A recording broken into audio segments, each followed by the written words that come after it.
Hi guys, welcome back to my channel. My name is Ori, and today I'm going to be doing a book review of Relational Intelligence by Dr. Dharius Daniels. I absolutely loved reading this book over the summer. I could not peel myself away from it, and I'm going to share the 4 categories of relationships that he identifies. The first category is friendship, second is associates, third is assignments, and fourth is advisors. The book has 4 parts to it, and in part 2 he talks about discerning your relationships, part 3 talks about aligning your relationships, and part 4 is like a self-reflection where you assess your relationships. For the purposes of this video, I'm just going to share my thoughts on the 4 categories of friendships. In the first chapter, he really debunks this idea that putting people into categories is unchristian or unbiblical. He talks about how it's important to steward your time and your relationships appropriately. And in order to know how to manage your life and manage your relationships, you first have to identify where you stand with people and where people stand with you. So in the chapter about friends, he challenges readers to identify how you define your friendships. He argues that we use the word friends too loosely, which I agree. And I think that some of that is attributed to social media, which gives us this false sense of connection to people and also gives us a false sense of intimacy. So by his definition, a friend is someone who has complete access to your life. A friendship has more emotional attachment, more intimacy, and more transparency. So he talks about how not anyone should just have access to your life. If someone is considered a friend, then you are completely authentic and transparent with them.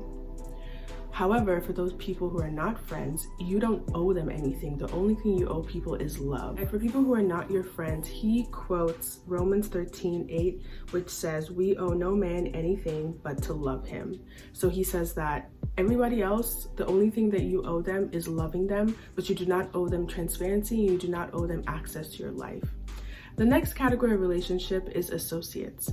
So a person is placed in the category of associates when there has not been enough time, interest, or desire to develop the kind of connection that is required for a friendship. So it's a relationship where a person doesn't prefer to, for any reason whatsoever, have a deeper relationship with you that is beyond the surface.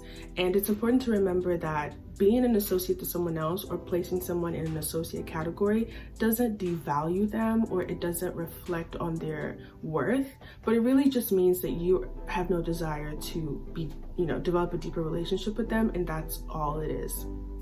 An associate relationship can develop because there's a lack of chemistry between 2 people, or a lack of common interest. Maybe there's a character flaw that you notice, or maybe you feel unsafe around them, so you're not willing to be as transparent as you would with a friend. It's important to have appropriate expectations with associate relationships so that you don't get disappointed or frustrated when people don't match your expectations. So if you have an associate in your life, you guys should have reciprocal expectations of each other. Do not place friendship expectations on an associate, because all you will do is get disappointed.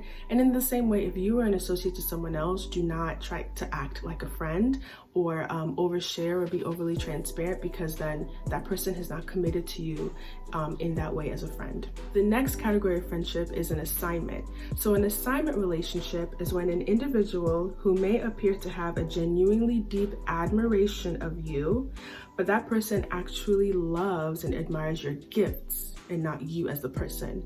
So think of it as social media relationships. Like, you may have people that you're really cool with on social media, but that doesn't necessarily mean that they're an associate or a friend. It just means that they admire your work, or they respect your work, or they enjoy your content. So think of an assignment in that way. An important thing to remember about assignments is that if your contribution to their life for some reason is no longer valuable to them, they might leave. The last category of relationships is an advisor. So an advisor is someone who keeps you from being unnecessarily exposed to certain elements.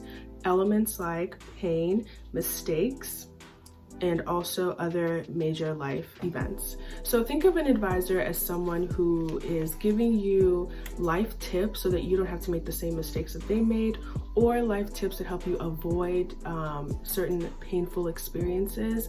And I think that, with the younger generation, some people may not really value an advisory relationship, but in everything that you do, whether it's marriage, finances, business, even with like my job as a counselor, I have a mentor. It is really important that you have someone who's advising you, someone who's experienced, because then you don't have to go through the struggle. Like, they can just show you what to do, lead you in the right direction, and then you could take things from there.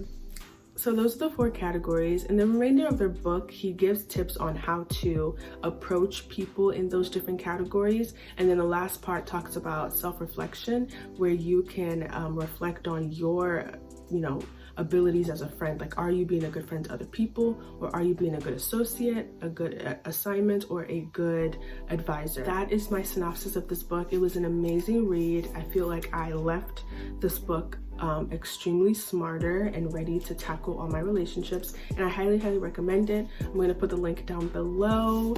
Thank you guys for watching, and I hope you like and share this video. I'll see you in the next one. Stay original. Bye.